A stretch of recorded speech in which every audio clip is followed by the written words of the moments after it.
For our sample problem number 1 on topic oblique triangle formulas, we have this problem.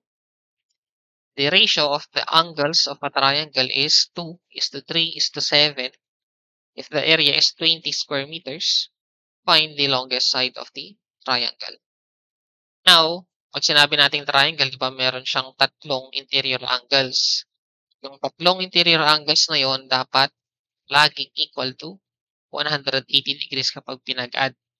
So, ito yung ratio. Basically, ito yung relationship ng bawat side.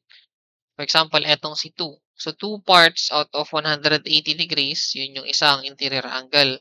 3 parts out of 180, yun yung second interior angle. And then yung isa naman, 7 parts out of 180. Now, hindi kasi natin alam ano yung saktong value ng mga interior angles. Ang binigay lang is ratio ng bawat side with respect to each other.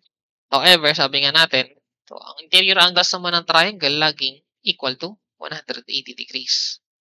So dito, drawing muna natin siguro yung ating triangle. So you can draw a triangle. Say this is side A, vertex A, vertex B and vertex C.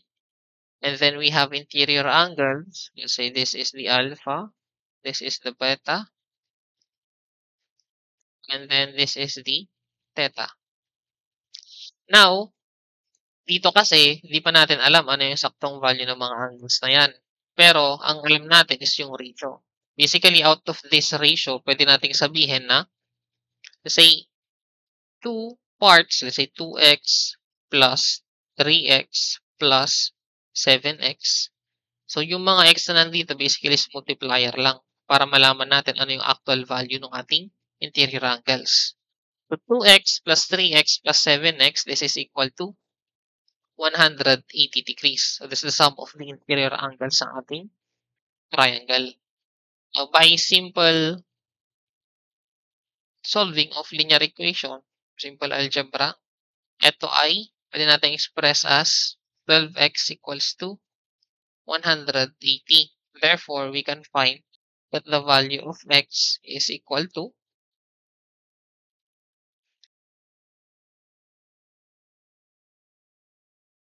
15 degrees.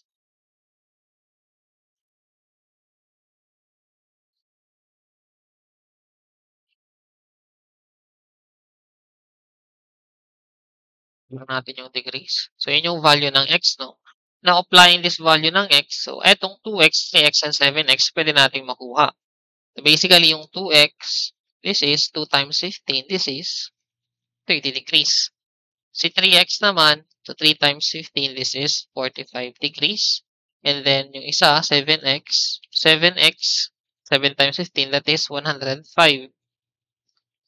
degrees. Ngayon, eto na yung tatlong interior angles ng ating triangle. I hope nakita, no? So, kung hindi masyadong naintindihan bakit tayo nag-solve pa ng x dito, so pwede nyo namang isipin, no? So, dito kasi yung ratio, di ba? 2:3:7. So, pag pinag-add nyo yung tatlong yan, that's 12, di ba? So, pwede nating sabihin na 2 out of 12, that's 2 over 12 ng 180. So, ito yung isang interior angle. Basically, ito yung tinutukoy natin sa 30 degrees. Yung isa naman, so 3 out of 12 or 3 over 12 ng 180. So, ito yung 45 degrees naman. And then yung isa, 7/12 ng 180. So, ito yung 105 degrees. So, pwede rin naman ganyan, no? It's up to you. So, paano, or kung ano yung mas naging madaling explanation sa inyo. Pero, valid naman sila parehas, no? Now, dito meron tayong area. Tapos, tinatanong ano yung longest side. So, ang isa pang principle na kailangan natin tandaan dito, so considering the interior angles ng isang triangle, so ang rule natin, no, kung sino yung pinakamalaking interior angles, siya rin yung nagsasubtend ng pinakamahabang side ng ating triangle. So, yung nasundan yun, no? Similarly, yung pinakamaliit na interior angle natin, siya yung nagsasubtend ng pinakamaiksing side ng ating triangle. For example, dito sa pagkakadrawing ko kasi, mukhang pinakamalaking angle ay si angle beta. Kasi angle beta, basically, sinasubtend na yung side AC. When you say sinasubtend, no? Yung angle beta, kung consider mong subtended side niya is yung side na opposite dun sa angle na yon. So, yun yung side AC. So, for this one, ito yung mga values ng ating interior angle, no? Kung gusto nating mahanap ano yung value ng longest side, so, yun yung side na opposite ng angle na 105. No, siguro i-drawing natin. So, ito yung ating triangle. So, this is our interior angle. So, ang pinakamalaki is 105. Siguro scale na lang natin na para medyo kamukha naman talaga. So, 105 dapat sobra sa 90. Medyo pangit lang ang drawing natin. Pero let's say, ganito siya. So, this is the 105 degrees. Ito naman si 45 degrees. And then, this is the 30 degrees na interior angle. So, ito, kung ito si side, ay si vertex A, vertex B, and vertex C. So, ito naman ay C, side B, side A, and side C. So, ang sinasabi natin kanina, kung sino yung pinakamalaking interior angle, siya yung nagsasubtend dun sa pinakamahabang side ng ating triangle. So, for this case, basically, ang longest side ng ating triangle is the side B. So, yun yung hinahanap dito. Given that the area is 20 square meter.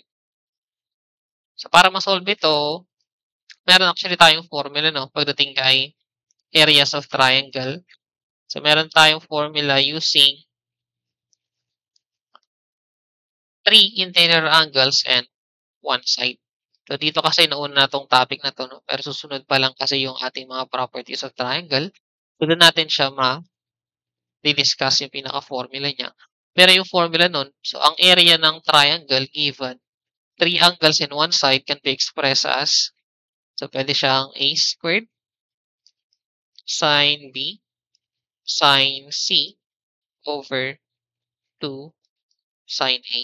So, siguro yung derivation natin, no? Tignan nyo na lang dun sa next na series of videos natin. So, ito yun.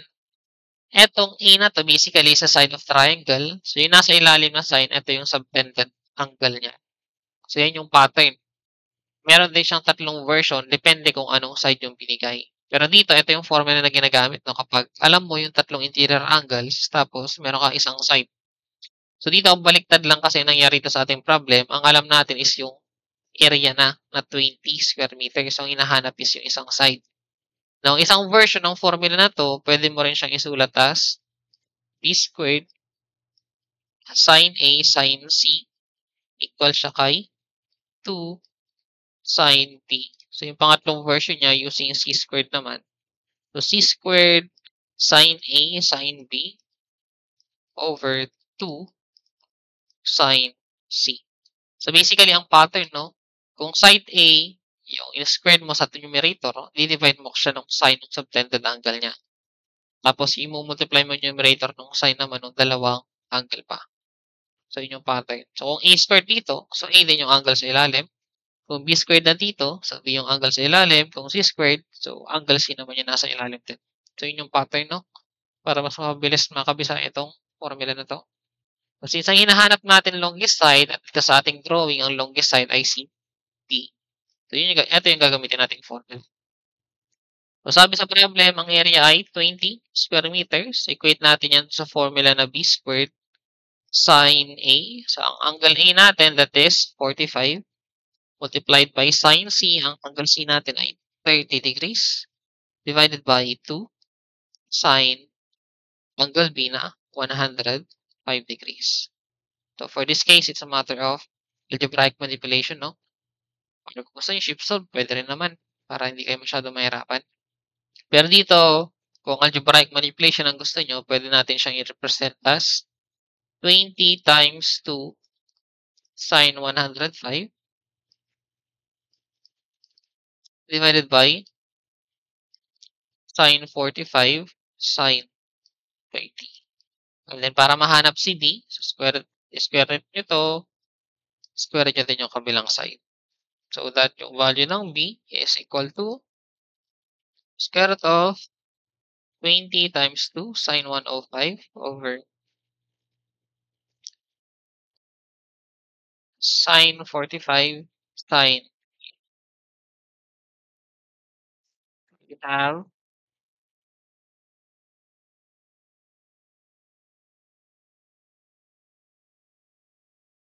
10.454.